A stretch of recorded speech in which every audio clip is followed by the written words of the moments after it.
Welcome to infinite light channel. ఇవాళ మనతో పాటు Brahmakumaris didi, senior Rajayoga teacher and motivational speaker ఉన్నారు. వెల్కమ్ దీది. ఓం శాంతి. ఓం శాంతి. ఇప్పుడు ప్రెజెంట్ మనం చూస్తూ ఉన్నాం, ప్రతి చిన్న మాటకి కోపం వచ్చేస్తుంది. సో ఈ కోపం అనేది మనకి యాంగర్ ఈజ్ డేంజర్ అంటారు, అది తెలుసు.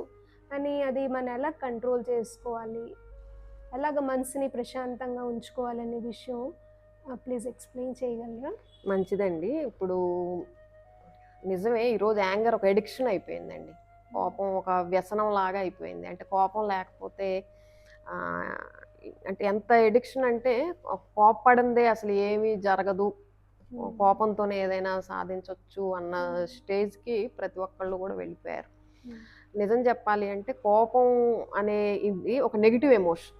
ఆ నెగిటివ్ ఎమోషన్ ఏం చేస్తుంది, మన విజ్డమ్ ఏదైతే ఉందో అంటే విచక్షణ జ్ఞానాన్ని అది డ్యామేజ్ చేస్తుంది. అంటే కోపం అనేది ఒక వివేక శూన్యమైన ఉద్వేగం అని చెప్పొచ్చు.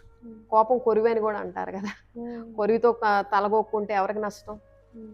కోపం వల్ల కూడా ఎదుటి వాళ్ళ మీద కోపం చేసినప్పుడు వాళ్ళకంటే ఎక్కువ నష్టం, కోపం చేసిన వాళ్ళకి ఎక్కువ డ్యామేజ్ అవుతుంది. చూడండి, యాంగర్ వల్లే కదా ఇప్పుడు మనకి బీపీ, ఏదన్నా ఒక ఇష్యూ వస్తే కోపంలో విచక్షణను కోల్పోయి, కోపం వల్ల అంటే అవుట్ ఆఫ్ కంట్రోల్ అయిపోవటం. ఎప్పుడైతే అవుట్ ఆఫ్ కంట్రోల్ అయిపోతారో వాళ్ళు ఏం మాట్లాడుతారు ఏంటో కూడా ఏం తెలియదు.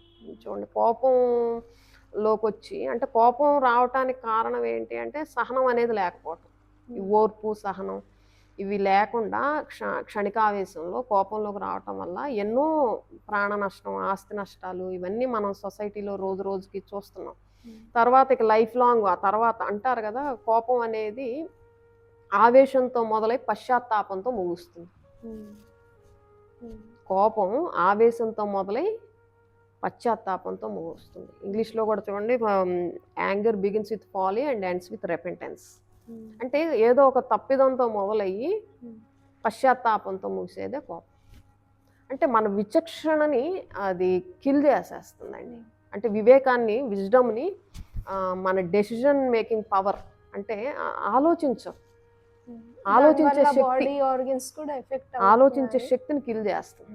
ఉదాహరణకి దీనికి నాకు ఒక చిన్న స్టోరీ గుర్తొస్తుందండి. అంటే కోపం ఎలా ఆవేశంతో మొదలయ్యి పశ్చాత్తాపంతో ముగుస్తుంది, ఎలా విచక్షణ అది కిల్ చేస్తుంది అనే దానికి ఒకసారి అంటే ఒక వైఫ్ అండ్ హస్బెండ్ ఉంటారు. సో వాళ్ళకి ఒక స్మాల్ బాయ్ ఉంటాడండి. ఆయన ఫార్మర్. సో ఆ పిల్లవాడు ఆడుకోవటానికి ఏదన్నా ఒక టాయ్ కావాలి కదా. సో ఆయన ఫార్మర్ కాబట్టి ఒకసారి ఆయన పొలంలో పని చేసుకుంటూ ఉండగా ఒక చిన్న ముంగిస పిల్ల ఆయన కనిపిస్తుంది. సో అది ఒక టాయ్ లాగా ఆయన వాళ్ళ ఇంటికి తీసుకెళ్తాడు, అంటే వాళ్ళ బాబు దాంతో ఆడుకోవటానికి.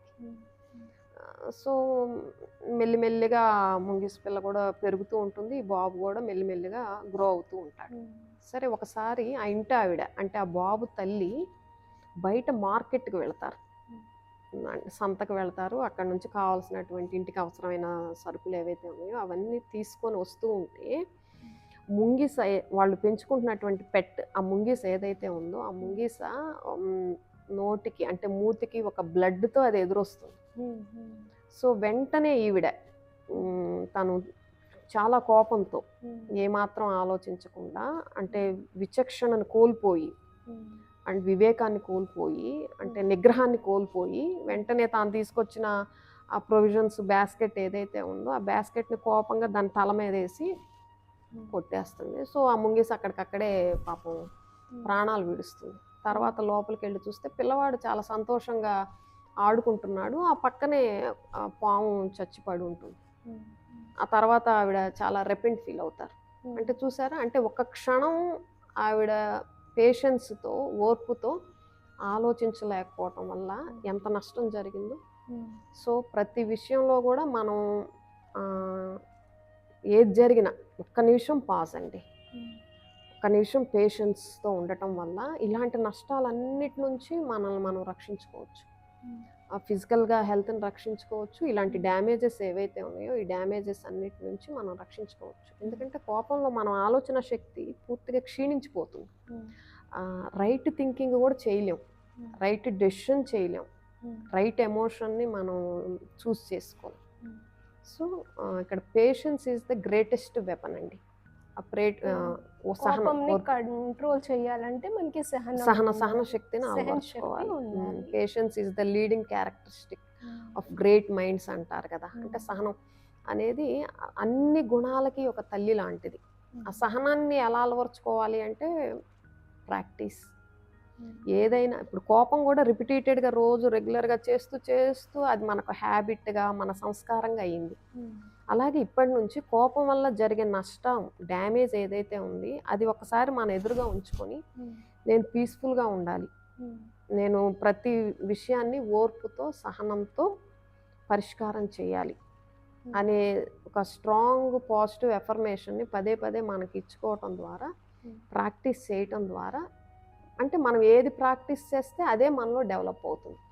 కోపాన్ని ప్రాక్టీస్ చేస్తూ ఉంటే కోపమే పెరుగుతుంది.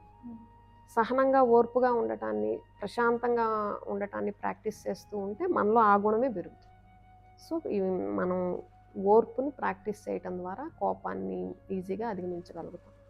కాబట్టి నేను వాటి నుంచి కోప్పడకూడదు అని 100 సార్లు అనుకోకుండా ఇప్పటి నుంచి నేను సహనంగా ఉండాలి, ప్రశాంతంగా ప్రతి విషయాన్ని నేను డీల్ చేయాలి అని ఆ పాజిటివ్ ఇన్స్ట్రక్షన్స్ ఇచ్చుకోవటం ద్వారా కొద్ది రోజులకి, ఇప్పటికిప్పుడే వెంటనే మనం యాంగర్ మీద కంప్లీట్ విక్టరీ సాధించకపోయినా కనీసం గ్రాడ్యువల్గా పర్సంటేజ్ని తగ్గించుకుంటూ వెళ్తూ తప్పకుండా ఒక రోజుకి కంప్లీట్ కంట్రోలింగ్ పవర్ని మనం తీసుకురాగలుగుతాం. థ్యాంక్ యూ దీది, చాలా బాగా చెప్పారు.